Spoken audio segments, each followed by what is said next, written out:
वनपुरी नामक एक शांत गांव था जो अपने सरल निवासियों के लिए प्रसिद्ध था।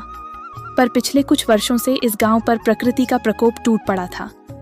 गर्म हवाओं ने खेतों को जला डाला था और तालाबों का पानी सूख चुका था।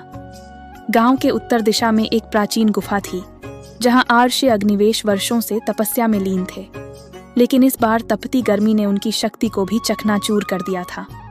जब गला सूखने लगा और शरीर दुर्बल हो चला तो उन्होंने सहायता मांगने गांव की ओर जाने का निश्चय किया। गुफा से नीचे उतरते समय उनकी चाल डगमगाने लगी थी। रास्ते में उनकी भेंट एक युवक कुंदन से हुई जो अपने गाय बकरी चरा रहा था। पुत्र, क्या कुछ जल मिलेगा? ऋषि ने कांपती आवाज में पूछा। कुंदन ने अपनी छोटी सी मटकी में बचा पानी अर्शी को थमा दिया। बाबा, कम है, पर आपकी सेवा में ही पुण्य है। गांव में उस समय लोग एक पुराने सूखे पोखर की खुदाई कर रहे थे। उम्मीद थी कि शायद कभी बारिश हो और पानी एकत्र हो सके। अग्निवेश गांव में पहुंचे तो रास्ते सूने और तपन से धधकते दिखे। उन्होंने चौपाल के पास पीपल के नीचे विश्राम की आस में कदम बढ़ाए, पर वहां बैठे कुछ लोगों ने व्यंग्य भरे स्वर में कहा, बाबा, तपस्या से जो ऊर्जा मिलती है उसी से प्यास भी बुझाइए। थक कर आशी एक कोने में बैठ गए। कुछ देर बाद गांव का मुखिया भीमसेन आया। वह क्रूर और स्वार्थी स्वभाव का था। यहाँ साधुओं के लिए जगह नहीं है बाबा, चलो हटो, हमारा सिर मत दुखाओ, उसने झिड़कते हुए कहा। आर्ष ने करुण भाव से निवेदन किया, मात्र थोड़ा पानी और विश्राम चाहिए पुत्र। लेकिन भीमसेन ने उनकी एक न सुनी और वहां से चला गया। हताश अग्निवेश धीरे धीरे गांव के एक उपवन की ओर बढ़े। वहां एक किशोरी गंगा लकड़ी बीन रही थी। बेटी, क्या कुछ पानी मिल सकता है?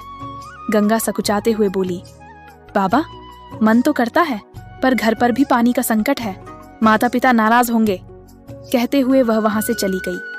अग्निवेश उपवन के एक पेड़ के नीचे बैठकर ईश्वर से मन ही मन बोले, क्या इस धरा से दया लुप्त हो गई है? इसी बीच कुछ और दिन बीते। गर्मी और रात की भयावह ठंड ने गांव को असहाय बना दिया। लोग बीमार पड़ने लगे, पशु मरने लगे और खेतों में दरारें पड़ गईं। एक दोपहर आर्ष्य अग्निवेश बेहोश होकर गांव के बीचों बीच गिर पड़े। लोग उनके पास से बेपरवाही से गुजरते रहे। भीमसेन मुखिया ने ठहाका मारते हुए कहा, मर गया तो मर गया, अब हमें क्या? अपने अंतिम क्षणों में आर्ष्य ने थरथराते स्वर में कहा, मैं तुम्हें श्राप देता हूँ।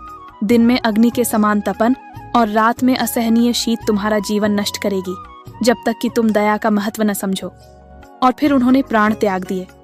गांव वालों ने उस पर हंसी उड़ाई, पर कुछ ही दिनों में सब कुछ बदल गया। दिन में जमीन आग जैसी तपने लगी। रात में ऐसा ठंडा झोंका चलता कि लोग कांपते रहते।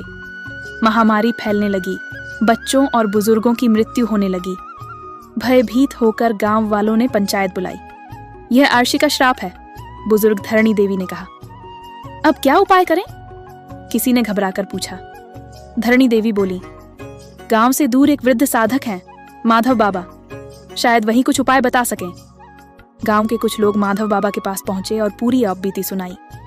माधव बाबा गंभीरता से बोले, तुम सबको आर्ष्य अग्निवेश के शव का विधिवत अंतिम संस्कार करना होगा और हृदय से सच्चा पश्चाताप करना होगा, तभी मुक्ति संभव है। गांव वालों ने अग्निवेश ऋषि के शव को आदरपूर्वक अंतिम संस्कार किया। मुखिया भीमसेन पश्चाताप से फूट फूट कर रोया और सब लोगों ने करुणा का व्रत लिया। धीरे धीरे मौसम ने भी नरमी दिखाई। दिन की भीषण गर्मी कम हुई, रातों की ठिठुरन भी थमने लगी। वनपुरी के निवासियों ने मानवता और दया का ऐसा बीजारोपण किया कि आने वाली पीढ़ियां भी उस शिक्षा को याद रखने लगी। संदेश, जिसने विपत्ति में दूसरों की सहायता नहीं की, वह स्वयं भी विपत्ति में घिरता है। करुणा ही मनुष्य का सबसे बड़ा बल है।